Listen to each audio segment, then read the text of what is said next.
Hi there, welcome to Primal Guitar.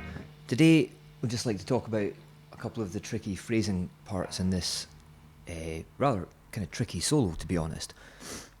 And what I've done is I've circled the notes for each beat in the 2 bars for the legato run.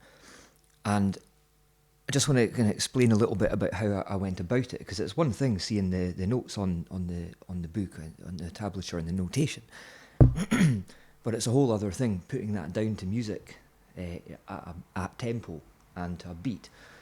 So one of the things I really think Slash nailed was timing and his ability to count and just really fit the notes in and get the notes for each beat in the way that he wants. So right now, just putting on the screen the first bar. There's 2 bars for the legato run. Oops. And the first bar is up now. And what I've done is circled the note for each beat. Obviously, there's 4 beats.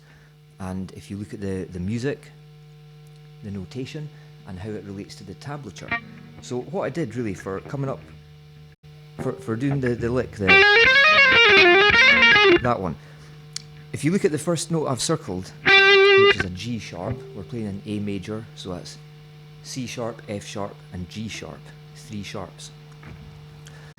And he starts the first note of the first beat is G sharp, and then the first note of the second beat is E, and then the first note of the third beat is A, and the first note of the fourth beat is B.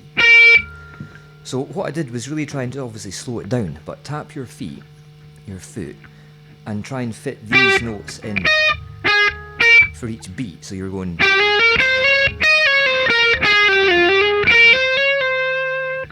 and that's the first bar of this run. So really just practice that and get each of these notes, target them for each beat.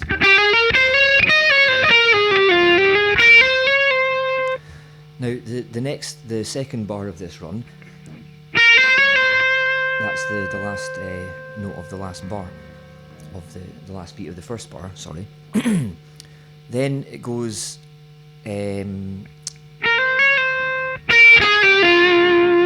that's the first beat of the second bar, right? Now at this point I detect, when I slow it down, I detect he's adding that note in. It's not in the music, but so you can add that in if you want. You don't have to, but I think he does do that. It kind of makes it a little bit trickier, but anyway. So we're looking at the second bar. You've got and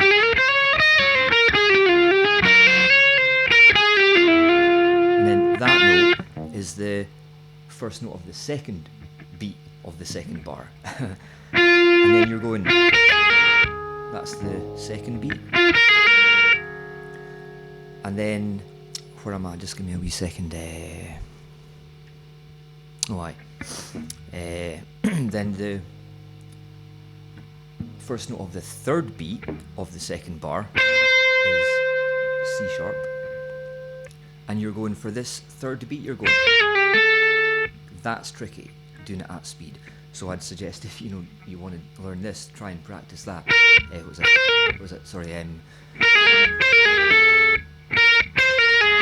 That's your lick for the third beat of the second bar. And that's the cool note, right? That's all. He's playing over the chord D major. Right, that's the fifth. He's playing a sharp 5, and I don't know, that's one of the genius of Slash, eh? So you're going, sorry. And then the fourth beat of this second bar of the run is, and I would suggest practicing each of these beats separately so you can fit it into a metronome, and obviously, play it slow down and get up to speed. So in the second really kind of tricky section of this solo that I just want to cover, again putting it on screen, and I've circled the notes for each beat. It's sometimes if you don't read music, it's really confusing if you see a lot of notes in one bar and tablature. It's just a flurry of numbers that don't really relate to anything. So here, I mean, in this bar, he's playing over A5. Sorry, yeah, it's A fifth, you know, A chord, and he's back to the A major scale. Now, the first bar goes 1,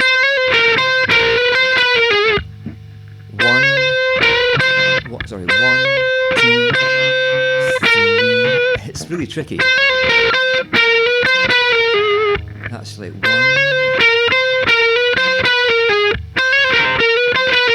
It's again, just try and count each note. That's it. Sorry, I got it wrong just there. So 1,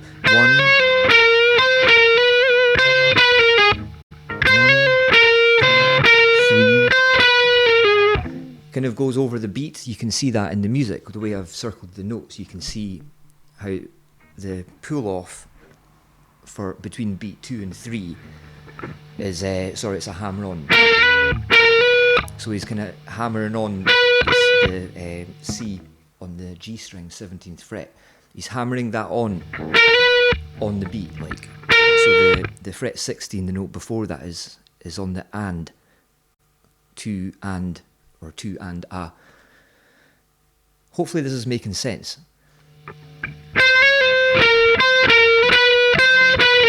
That's like the kind of phrasing of it. And then straight away he's what was it?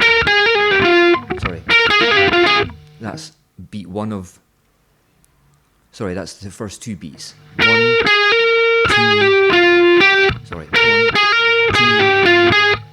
and then 3, 4.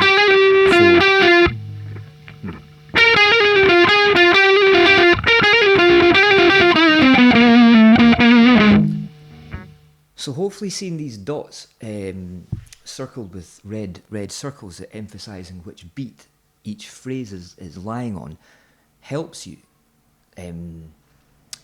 It certainly took me, I couldn't have done this when I first started playing in the first several years of playing guitar. I kind of tried some Slash stuff and got the gist of it, but then I didn't really push myself. I got into composing and songwriting and stuff, so after a few years I was doing that for the last decade or so. But now that I actually can read music and I go back to these licks that I was wanting to play when I was younger, and really study them and looking at the note groupings of the music, it just really helps with the phrasing, and it's essential to count. So I think that's everything I want to say about this. So hopefully that was useful for you, and hopefully now you can take a look at one of the trickier solos of your favourite guitar player. And I, to be honest, I think I'm a better guitar player now than since I started learning this, trying to really get it down a week or two ago. And I spent about 2 or 3 days really trying to nail that lick. So what was it? That one. And that's tricky, using your pinky there. It's all tricky, but hopefully with this lesson you can get there yourself, you know. And I didn't play it note perfect like Slash. I tried to put my own feel into it and stuff, but it's all to do with the counting, and it is really hard. You know, there's other guys doing this solo online, and you know, it was hard for them, it was hard for me, and it's going to be hard for you, so have no fear. It's all good. Anyway, hopefully this was good. If you like this, like and subscribe, and in the meantime, enjoy navigating the fretboard.